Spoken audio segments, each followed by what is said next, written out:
تحریک لبیک پاکستان کی تصدیق شدہ خبریں اور ویڈیوز دیکھنے کے لیے نیچے دیے گئے ریڈ کلر کے سبسکرائب بٹن کو دبائیں اور ساتھ آنے والے گھنٹی کے بٹن کے اوپر کلک کر کے بیل آل نوٹیفیکیشن کو آن کریں۔ بسم اللہ الرحمن الرحیم۔ آج کی اس ویڈیو میں ہم تحریک لبیک پاکستان کے حوالے سے جو لبرل لوگوں کی طرف سے غلط پروپیگنڈا ہو رہا ہے اور تحریک لبیک پاکستان کے بارے میں جو غلط تاثر دیا جا رہا ہے اس کے بارے میں اور اس پروپیگنڈے سے کیسے بچا جا سکتا ہے اور اس پروپیگنڈے پر کیسے قابو پایا جا سکتا ہے، اس کے بارے میں مکمل ڈیٹیل سے بات کریں گے۔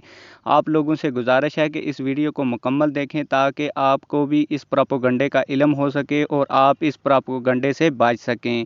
اب ویڈیو میں آگے بڑھتے ہیں اور آپ لوگوں کو بتاتے ہیں کہ سوشل میڈیا پر ٹی ایل پی کے پرامن دھرنوں کو بدنام کرنے کے لیے لبرل متحرک ہو چکے ہیں۔ سوشل میڈیا پر ہر لبرل 2-3 مخصوص ویڈیوز اپلوڈ کر رہا ہے۔ پروپیگنڈا نمبر 1 ویڈیو فوجی والی ہے کہ فوجی گاڑی میں سوار فوجی دھرنے کے مقام سے گزرتے ہوئے لبیک یا رسول اللہ کے نعرے لگا رہا ہے۔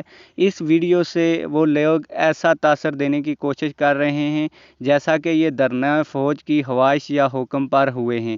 پروپیگنڈا نمبر 2 دوسری ایک ویڈیو پھیلائی جا رہی ہے جس میں کچھ لوگ ایک پولیس والے کی پٹائی کر رہے ہیں۔ اس سے ایسا تاثر پھیلایا جا رہا ہے جیسے کہ لبیک والے جنونی اور گنڈے ہیں اور ان معصوم اور بھولے بالے پولیس والوں کو بلا وجہ مار رہے ہیں۔ پروپیگنڈا نمبر 3 تیسری ایک ویڈیو پھیلائی جا رہی ہے جس میں مظاہرین ایک کار پر ڈنڈے برسا رہے ہیں۔ اس سے ایسا تاثر پھیلایا جا رہا ہے جیسے لبیک والے دھرنوں کی آڑ میں بہت توڑ پھوڑ کر رہے ہیں۔ پروپیگنڈا نمبر 4 ARY نیوز کا ایک سکرین شاٹ پھیلایا جا رہا ہے کہ بہاولپور میں ایمبولینس کو راستہ نہ دیے جانے پر مریض راستے میں ہلاک ہو گیا۔ اس خبر کے جھوٹا ہونے کے لیے یہی دلیل کافی ہے کہ یہ ARY نیوز پر صرف چل رہی ہے اور باقی میڈیا نے اسے رپورٹ نہیں کیا۔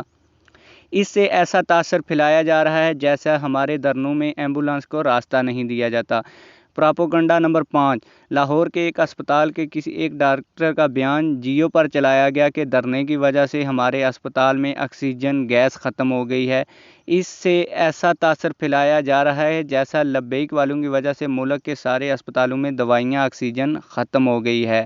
یہ تو تھا ہمارے خلاف آپ کا پروپیگنڈا۔ اب آتے ہیں کہ اس پروپیگنڈے کا توڑ کس طرح کیا جائے۔ پروپیگنڈا نمبر 1 2 اور 3 کا جواب یہی ہے کہ دنیا کو بتایا جائے کہ ہمارے دھرنے پرامن تھے، پولیس اور رینجر نے تشدد میں پہل کی۔ فیصل آباد، ہزدار، کراچی، لاہور میں ٹی ایل پی کے نہتے کارکنان شہید ہوئے۔ اگر کہیں پر اپنے بچاؤ کے لیے پولیس والوں کی پٹائی کر دی تو یہ کامن سینس کی بات ہے کہ ایکشن کا ری ایکشن ضرور ہوتا ہے۔ اگر ٹی ایل پی کو فوج کی سپورٹ ہوتی تو ہمارے قائدین، ذمہ داران اور کارکنان پر شیلنگ نہ ہوتی۔ اسٹار گیٹ دھرنے پر ایک بریگیڈیئر صاحب آئے اور ہمارے ذمہ داران کو صاف لفظوں میں دھمکی دی کہ اگر یہ جگہ خالی نہ کی تو آپ اپنے ساتھیوں اور مظاہرین کی لاشیں اٹھاتے تھک جائیں گے، رعایت کی کوئی امید نہیں ہے۔ پورے ملک میں ٹی ایل پی نے دھرنے دے رکھے ہیں۔ آپ سوشل میڈیا کی تصاویر اور نئی پرانی غیر متعلقہ ویڈیو سے ہٹ کر مجھے کسی توڑ پھوڑ کا ثبوت دیں، نیز یہ بھی ثابت کریں کہ یہ توڑ پھوڑ ٹی ایل پی کے کسی ذمہ دار یا کارکن نے کی ہے، ورنہ ہمیں کیا پتہ کہ پی ٹی آئی، نون لیگ یا MQM والے نقاب لگا کر آ جائیں اور کسی مقام پر توڑ پھوڑ کر کے بھاگ جائیں۔ تو ساتھیوں، نمبر 1، نمبر 2 اور نمبر 3 پروپیگنڈے کا جواب یہی ہے کہ ٹی ایل پی پر ہوئے ظلم کو اجاگر کیا جائے، شہداء کی تصویر، شہداء کی تعداد، شہداء کی موت کی وجہ، شہداء کے نام، شہداء کی موت کے ذمہ دار پولیس افسران، حکومت کی زیادہ سے زیادہ مذمت کی جائے۔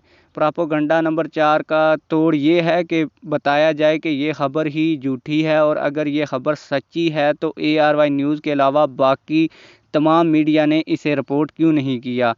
اصل حقیقت یہ ہے کہ بہاولپور میں ایک 90 سالہ بزرگ جن کو شوگر اور بلڈ پریشر کے مسائل بھی تھے اور ان کے گردے بھی ختم تھے، وہ بزرگ اسپتال جاتے ہوئے راستے میں دم توڑ گئے ہیں اور ARY نیوز کے رپورٹر نے پوائنٹ سکورنگ کرنے کے چکر میں اس واقعے کو دھرنے سے جوڑ دیا ہے۔ پروپیگنڈا نمبر 5 کا جواب یہ ہے کہ اگر اسپتالوں میں آکسیجن گیس ختم ہو گئی ہے اور ٹریفک جام ہے تو ہیلی کاپٹر استعمال کر لو۔ اگر عمران خان کے شیرو نامی کتے کے بسکٹ لانے کے لیے ہیلی کاپٹر کا استعمال ہو سکتا ہے، نواز شریف شریف کے سری پائے کے لیے بھی ہیلی کاپٹر کا استعمال ہو سکتا ہے، تو پھر اسپتالوں میں دوائی اور آکسیجن لے جانے کے لیے بھی ہیلی کاپٹر کا استعمال کیا جا سکتا ہے۔ اور ویسے بھی ہمارے سائنس کے وزیر کہتے ہیں کہ ہیلی کاپٹر کا خرچہ صرف 55 روپے فی کلومیٹر ہے، تو یہ خرچہ زیادہ تو نہیں ہے۔ اگر آپ کو ہماری یہ ویڈیو پسند آئی تو ویڈیو کو ضرور لائک کریں۔ ملتے ہیں کسی اور ویڈیو میں۔ والسلام۔